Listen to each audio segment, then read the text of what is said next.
Hi students, I am Premier Sebastian Paul. In this lecture we are discussing a full wave rectifier with a filter circuit. The device that converts an alternating current, that is AC, into a direct current DC is referred to a rectifier. In a half wave rectifier, the conversion of alternating current into a direct current is not efficient. The half-wave rectifier allows either positive half cycle or negative half cycle of the input AC signal, and the remaining half cycle is blocked. As a result, a large power is wasted. Also, the output direct current produced by the half-wave rectifier contained large ripples. This ripple voltage fluctuates with respect to the time, so it is not suitable for practical application. To overcome these problems, we use the filters at the output. Even though we use filters at the output, the DC voltage obtained at the output is not a pure DC. Furthermore, the power loss is high in half-wave rectifier. Therefore, to reduce the power loss and reduce the ripple at the output, we go for another type of rectifier known as full-wave rectifier. As the name suggests, the full-wave rectifier rectifies both positive and negative half cycle of the input AC signals. Even though the full-wave rectifier rectifies both positive and negative half cycle, the DC signal obtained at the output still contains some ripples. To reduce these ripples at the output, we use a filter. The filter is an electronic device that converts the pulsating DC current into a pure direct current. The filters are made up of combination of electronic components such as resistor, capacitor, and inductors. The property of inductor is that it allows the DC component and block the AC component. The property of capacitor is that it allows the AC component and block the DC component. The filter made up of a capacitor and resistor is known as a capacitive filter. And in this circuit diagram, the capacitor C is placed across the load resistor RL.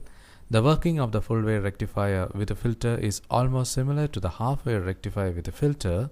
The only difference is that in the half wave rectifier, only one half that have maybe either positive or negative of the input AC, and that one half of the AC current will charge the capacitor, but the remaining half cycle will not charge the capacitor.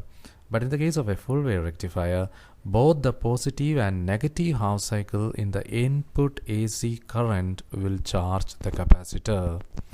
The main duty of the capacitive filter is to short the ripples to the ground and block the pure DC so that it flows through the alternate path and reach the output load resistor RL.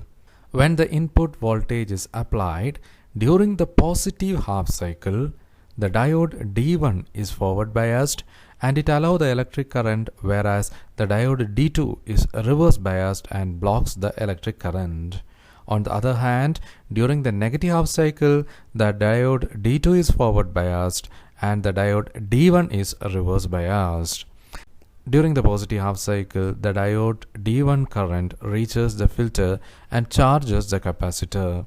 However, the charging of the capacitor happens only when the applied voltage is greater than the capacitor voltage, and initially the capacitor is uncharged. That means no voltage exists between the plates of the capacitor. So when the voltage is turned on, the charging of the capacitor happens immediately.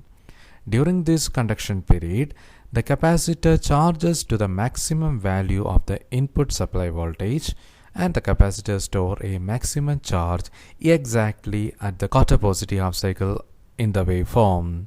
At this point, the supply voltage is equal to the capacitor voltage, and when the AC voltage starts decreasing and becomes less than the capacitor voltage, then the capacitor starts slowly discharging.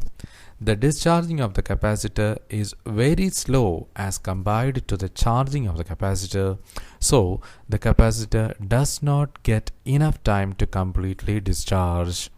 Before the complete discharge of the capacitor happens, the charging again takes place. So only half or more than half of the capacitor charge get discharged. When the input AC supply voltage reaches the negative half cycle, the diode D1 is reverse biased and it blocks the electric current, whereas the diode D2 is forward biased and thus it allows the electric current to flow through it. During the negative half cycle, the diode D2's current reaches the filter and charges the capacitor. However, the charging of the capacitor happens only when the applied AC voltage is greater than the capacitor voltage. In both the positive and negative half cycle, the current flow in the same direction across the load resistor RL, so we get either a complete positive half cycle or a negative half cycle. In our case, we are considering that we are getting a positive half cycle. So now we discuss how exactly the capacitor filter removes the ripples in the signal. The pulsating direct current produced by the full wave rectifier contains both AC and DC components. We know that the capacitor allows the AC component and blocks the DC component of the current. When the DC current that contains both DC component and AC component reaches the filter, the DC component experiences a high resistance from the capacitor, whereas the AC component experiences a low resistance from the capacitor. The electric current always prefers to flow through a low resistance path, so the AC component will flow through the capacitor, whereas the DC components are blocked by the capacitor. Therefore, they find an alternating path and reach the output load resistor RL. The flow of AC component through the capacitor is nothing but the charging of a capacitor. Thus, the filter converts the pulsating DC into a pure DC form. So my dear students, hope you had understood this topic. So dear students, kindly write down this assignment question. Our question is, write notes on full wave rectifier with a filter circuit.